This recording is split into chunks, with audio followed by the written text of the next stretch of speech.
नमस्कार दोस्तों, जय हिंद। मैं शिवा श्रीवास्तव आपके साथ हाजिर हूँ आपकी अपनी कक्षा लोडेस्टार एकेडमी में कंप्यूटर का अंतिम पार्ट 9 लेकर। इस पार्ट में हम देखेंगे कंप्यूटर के कुछ कॉन्सेप्ट्स, कुछ पार्ट्स। जैसे कि मुझे बहुत सारे बच्चों ने बोला कि सर आपने पिछली वीडियोस में इन कॉन्सेप्ट को बता दिया था, नेटवर्किंग कॉन्सेप्ट को बता दिया था, लेकिन इनके बारे में डिटेल्स जाननी है। देखते हैं कि इनकी डिटेल्स क्या है। तो नेटवर्किंग डिवाइस के आधार पर हम मेनली 5 चीज़ों को ध्यान में रखेंगे: रिपीटर, हब, स्विच, ब्रिज और राउटर। रिपीटर क्या है? रिपीटर एक इलेक्ट्रॉनिक डिवाइस है जो OCI पर काम करता है। यहाँ पर OCI से मतलब है ओपन सिस्टम इंटर कम्युनिकेशन। एक OCI मॉडल है, उस पर ये काम करता है। OCI मॉडल की 5 से 7 लेयर होती हैं, जिसमें पहली लेयर है फिज़िकल लेयर, उसी पे ये वर्क करता है। आपको लेयर जानने की कोई ज़रूरी नहीं है क्योंकि ये एग्ज़ाम्स में नहीं पूछी जाती।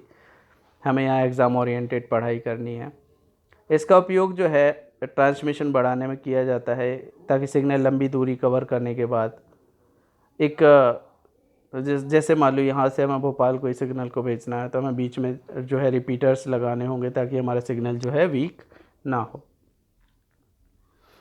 अब बात करें ये करता कैसे है, काम कैसे करता है। तो जैसे ही सिग्नल आएगा, इसको लगेगा सिग्नल वीक हो रहा है, तो सिग्नल को रीजनरेट करेगा और रीजनरेट करके और फिर आगे फॉरवर्ड कर देगा। ये 2 प्रकार के होते हैं, एक एनालॉग रिपीटर और एक डिजिटल रिपीटर। एनालॉग रिपीटर केवल सिग्नल को रीजनरेट करते हैं। यहाँ पे मैंने लिखा नहीं, शायद टाइपिंग मिस्टेक हो गई।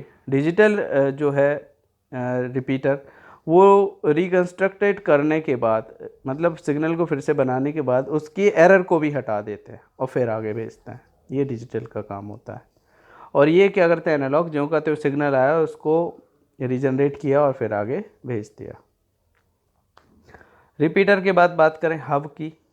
हब भी OSI मॉडल पे ही आधारित है, फिजिकल लेयर पे ही काम करता है।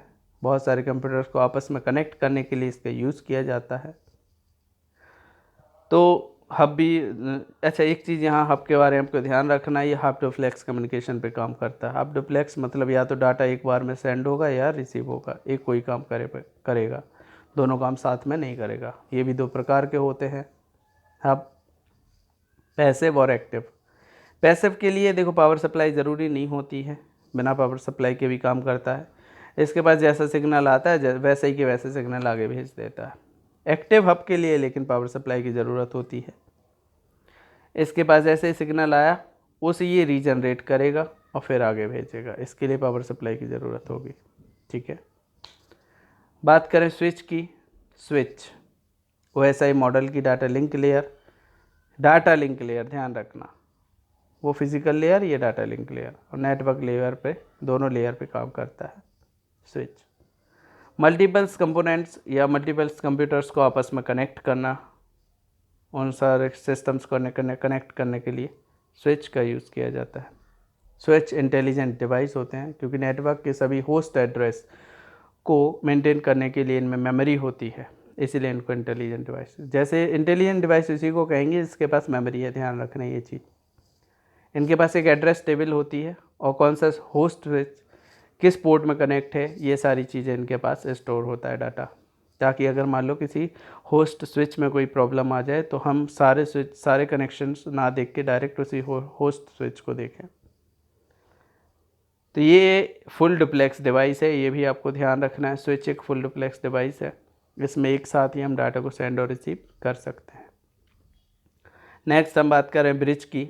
ब्रिज भी एक कंप्यूटर नेटवर्किंग डिवाइस है जो SI मॉडल पे काम करती है, डाटा लिंक लेयर पे काम करता है। ब्रिज 2 नेटवर्क सेगमेंट्स जो कि सेम कम्युनिकेशन प्रोटोकॉल का यूज़ करते हैं, उनके बीच डाटा पैकेट को सेंड करता है। डाटा पैकेट मतलब जिसमें बहुत सारा डाटा हो, हमने डाटा का एक फ़ोल्डर बनाया, पैकेट बनाया और फिर उसके बाद में डाटा को सेंड कर दिया।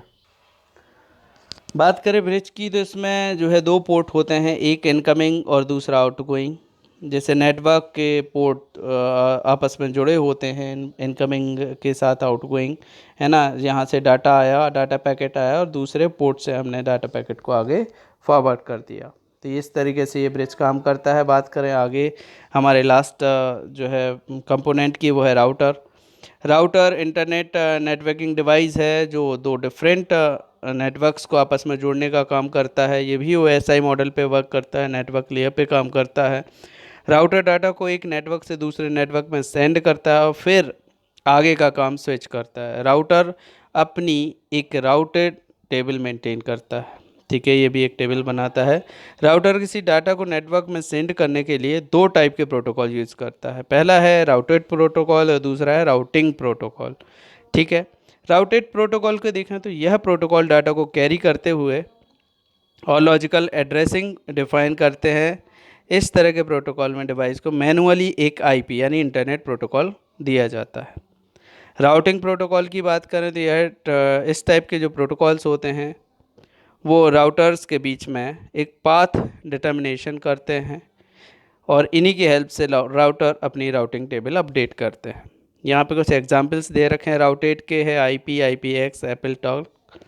और राउटिंग की बात करें तो RIP, IGRP, EIGRP, ये जो है यह प्रोटोकॉल्स राउटिंग प्रोटोकॉल्स के अंदर काम करते हैं। यहाँ पे मैंने आपको तीन मेनली जो प्रोटोकॉल्स हैं, तीन मेनली कॉन्सेप्ट हैं, कंपोनेंट्स हैं, हब है, स्विच है और राउटर है। इसके बारे में अलग अलग डेफिनेशंस के अलावा यहाँ पे शॉर्ट फॉर्म में एक टेबल दे रखी है और शॉर्ट फॉर्म में सबके बारे में एक डिफरेंसेस दे रखे हैं कि किस किस में क्या क्या डिफरेंसेस होते हैं। बात करें नेटवर्क केबल की, केबल्स एक ट्रांसमिशन मीडिया है जो संचार संकेतों का प्रसार करता है। तीन प्रकार की केबलें होती हैं मेनली, है फर्स्ट ट्विस्टेड पेयर केबल, दूसरी है कोएक्सियल केबल, तीसरी है ऑप्टिकल फाइबर केबल। इसे हम फाइबर ऑप्टिक केबल के नाम से भी जानते हैं। पहली देखते हैं ट्विस्टेड पेयर केबल क्या होती है। यह एक हाई स्पीड की केबल है जो 1 Gbps यानी गीगाबाइट पर सेकंड या उससे अधिक की डाटा को ट्रांसमिट करती है, प्रसारित करती है। ये दो प्रकार की होती हैं, एक अनशील्डेड ट्विस्टेड पेयर केबल और एक शील्डेड ट्विस्टेड पेयर केबल। ये कैसी दिखती हैं आगे मैं आगे वाली स्लाइड में आपको बताऊंगा। तो हमने ये देखा ट्विस्टेड पेयर केबल क्या है, डाटा को प्रसारित करती है, ठीक है, 1 Gbps या उससे अधिक के डाटा को।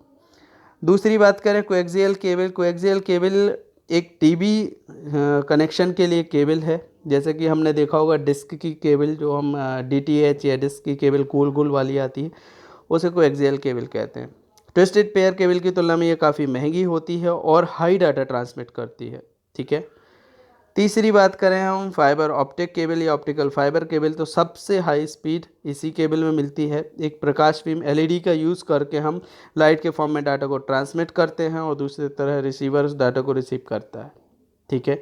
बाकी सारी केबल्स की तुलना में ये सबसे ज़्यादा महंगी है और ये जो है सरकारी स्तर पर स्थापित या एक प्रकार से कह सकते हैं सबसे हाई स्पीड इसरो है, DRDO है और जो भी गवर्नमेंट्स हैं, साइंटिस्ट लोग हाई स्पीड के लिए इस डाटा का यूज़ करते हैं। ये देखो, ये है अनशील्डेड ट्विस्टेड पेयर केबल और ये है shielded twisted pair cable. Pair मतलब जहाँ पे जोड़ों में तार हो, ठीक है। ये देखो आपको दिख रहे होंगे पेयर्स में वायर, इसमें शील्ड नहीं लगी और इसमें एक देखो सिल्वर शील्ड दिख रही होगी आपको। तो ये शील्डेड है, ये अनशील्डेड, इसमें शील्ड नहीं है, वो शील्ड नहीं है, वो अनशील्डेड है। जिसमें शील्ड है वो शील्डेड है। इसमें देखो शील्ड नहीं है और नीचे वाले में शील्ड है। इस प्रकार के जो पिन्स होती हैं, इन पिन में इन प्रकार की के जो केबल्स हैं, जैसे कि टेलीफोन नेटवर्क की केबल्स होती है, इंटरनेट केबल्स होती हैं, तो उनका यूज़ वो सारी क्या है, ट्विस्टेड पेयर केबल है। अगर उनमें शील्ड लगी है यानी आपको सिल्वर कलर की शील्ड दिख रही है तो वो शील्डेड है, अदरवाइज अनशील्डेड है। ऐसे ये कोएक्सियल केबल, ये आपको डिस्क वाली केबल है ना। डिस्क वाली केबल जैसे कि हमें पता है गोल होती है, उसके अंदर कॉपर वायर होते हैं, उसके अंदर फिर एक इंसुलेशन होता है और सबसे लास्ट में एक पतला कॉपर वायर होता है। आजकल इस कॉपर की जगह सिल्वर वायर्स भी आपको देखने मिल जाएंगे जो कि एल्यूमिनियम के बने होते हैं। बात करें यहाँ पे ऑप्टिकल फाइबर केबल की, इसमें एक LEDs लगी होती है जहाँ पे हम डाटा को लाइट के फॉर्म में ट्रांसमिट करते हैं और चूँकि हमें पता है कि सबसे ज़्यादा स्पीड लाइट की होती है और यहाँ पे लाइट के फॉर्म में जैसे डाटा ट्रांसमिट हुआ, ये रिसीवर ने डाटा को रिसीव कर लिया और फिर इसको एनकोड कर दिया। सबसे पहले हमें डाटा को कोड करना होता है लाइट के फॉर्म में और LED द्वारा इसको ट्रांसमिट किया जाता है, LED द्वारा भेजा जाता है और रिसीवर रिसीव करके उसको एनकोड कर लेता है। तो अगर स्पीड के आधार पे कहें हाई स्पीड होती है ऑप्टिकल फाइबर केबल की, उसके बाद कोएक्सियल केबल और उसके बाद आपकी ट्विस्टेड पेयर केबल। ठीक है, तो ये हो गई आपकी सारी केबल्स और नेटवर्क कंपोनेंट्स। आज हमारे जो है कंप्यूटर के सारे जो भी मेन टॉपिक्स थे वो कंप्लीट हुए। और इसके अलावा अगर आपको लगता है कि कोई और टॉपिक जो है बहुत ज़्यादा ज़रूरी है आपके एग्ज़ाम के पॉइंट ऑफ व्यू से, तो आप कमेंट करके बता सकते हैं। आपको उस टॉपिक पे अलग से बाद में जो है स्लाइड्स या वीडियोस बना के दे दूंगा। अब हम अगली वीडियोस जो हैं मेरी बनेंगी मैथमेटिक्स पे, तो हम मैथमेटिक्स से स्टार्ट करेंगे नेक्स्ट वीडियो से live. Thanks for watching this video. Please like share and subscribe the channel, और सब्सक्राइब करने के साथ ही बेल आइकन को ज़रूर दबाएं ताकि हमारी नोटिफिकेशंस, हमारी वीडियो के नोटिफिकेशंस आपके पास समय पर पहुंचते रहें। धन्यवाद। जय हिंद।